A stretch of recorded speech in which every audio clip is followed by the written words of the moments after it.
Hi, I'm Dan Crumpton from Your Best Monday. I'm a business coach and I've worked with people from companies like Facebook, ITV, HSBC, and this is a talk that I recently gave at ITV's Make It Big conference.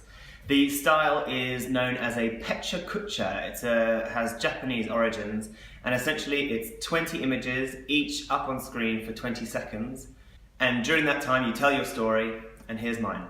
When I was a kid, I was absolutely bollocks at sport. This was me at sports day in the mid-80s, and it didn't get much better. At secondary school, I never got picked for the A or B teams at rugby, and when they invented the C, D, E and F teams, I still didn't get an invite. So imagine when, out of the blue, my friend texted me and said, "Do you want to trek to Everest Base Camp?" Straight away I said yes, and think about the details later. So I thought I'd better buy a pair of trainers, my first pair of trainers, and start running. I could not run at all, but I needed to get fit. Base camp might sound like it's at the bottom of a mountain, but it's actually the base of the summit. It's 18,000 feet in the air and 250 kilometers over 3 weeks. So I couldn't run at all, but after a year I signed up for my first half marathon. Again, sign up, say yes, and then worry about the details later.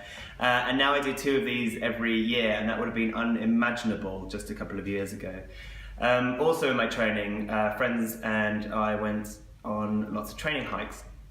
So both in the UK and here in Switzerland, we got to see some of the most stunning places right on our doorstep. So we were fit, ready to go after 18 months, and then the unimaginable happened. There was an earthquake in Nepal and an avalanche in Everest, leading to the biggest loss of life on the mountain ever, so all trips were cancelled. All I had to keep me motivated was this picture on my desktop background of Nepal that I stared at every day, and I still look at it now to remind me of pushing through that motivation to keep on training. And my friend and I also rebooked a trip to California to go hiking there, a hiking holiday. And here I am getting shit-faced in Napa Valley. We did climb mountains as well, but it was important to have some fun along the way. But eventually Everest reopened and we were able to rebook our trip for last year. And your first introduction of the Himalayas is this: the most dangerous airport in the world. You're basically flying on a hairdryer with wings, and you come round a corner in a valley and you meet the runway at the same height you're already flying. And it's short and on an incline, there are drops on either side, a cliff at the back. Absolutely terrifying landing. And once you made it past that, everything else is on foot. And it's just bonkers to think that everything that we ate or drank or used or threw away for 3 weeks was brought up on someone's back just like this. And it means that for 3 weeks you don't see a single vitamin, and you're willing to pay an arm and a leg for an out-of-date Mars bar by the end of the trip. The other thing about the Himalayas is that everything is really fucking big. The photos just won't do it justice, but imagine you're walking on a very thin mountain path, and which drops off down. You can see the river below you, you can hear it. It's about 2 kilometers below you, and the same piece of land extends in the other direction 2, 3, sometimes 4 kilometers above you. It's absolutely insane, a really humbling experience. But what's it like? I mean, the days are really hot. I was really surprised. We were in shorts and t-shirts, sweating, burning even with a factor 50 on because there's no atmosphere up there, and it was dusty. We were getting nosebleeds every day from all the dust that was blowing around.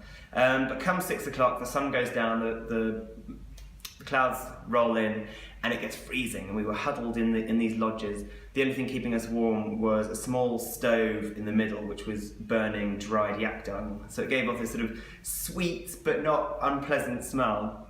The bedrooms weren't great either, kind of plywood walls, absolutely freezing in there. The water bottles would freeze in the room next to us, and if you dared to get out of bed to go to the loo in the middle of the night, you'd have to break through ice in a big vat to pour the water down the loo behind you, and you would wake up the entire building, of course, as well. Some of the buildings didn't even have running water, so this is me after 3 weeks of no showering whatsoever, and testament to the biggest beard that I am able to grow. The other thing about being up there is high altitude. Now, altitude sickness affects people in different ways, and it makes you feel really weird. You are constantly fighting for breath. Even when you're lying down in bed, not moving, you're completely out of breath. You constantly feel a little bit out of it, and your heart is racing just to get oxygen around you. Here's one of the worst days of the trip. And actually that turned into one of the most challenging days of my life, because a message came through from my sister out of the blue to say that she'd been diagnosed with cancer. And I was so remote that there was absolutely nothing I was able to do. I wasn't going to make it home in time, that's what I was told. But I managed to speak to her via our satellite phone, and she loved the Himalayas, and she said, keep going and do it for me. So this is a video that I was able to send to her. Taken from that same location that I had saved on my laptop background. Over the Himalayas. Give us a wave, Alex. That over there, that big one is Everest. And the gorgeous, gorgeous lakes. Whew. And after a week after that, we actually made it to base camp, and it was a really emotional experience for all of us. You know, there were tears and joy, and for all of us, the walk had a meaning beyond just hiking. For me, obviously, it had taken on a whole new significance while I was out in Nepal. But it was a real sense of achievement. It was amazing to be up there and to take this photo and to pick up 2 rocks from that site. One of them I've got here, and I'm pleased to say that the other one I was able to take back to my sister, who stuck around long enough for me to spend the last few days with her. But like any mountain climb, the way down is just as hard as the way up, especially when you've only got this takeoff to look forward to. It really is about the mental power, much more than the physical power on your way down.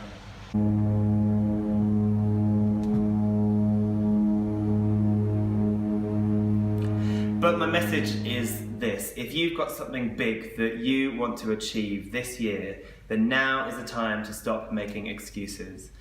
I overcame no natural ability, natural disasters, the death of my sister, altitude sickness, to make it to Everest. And if this weedy little kid can make it to the top of the world, then so can you. If you've enjoyed watching this video, please come find Your Best Monday on Facebook and Instagram. And if someone else can benefit from watching this video, please pass it on.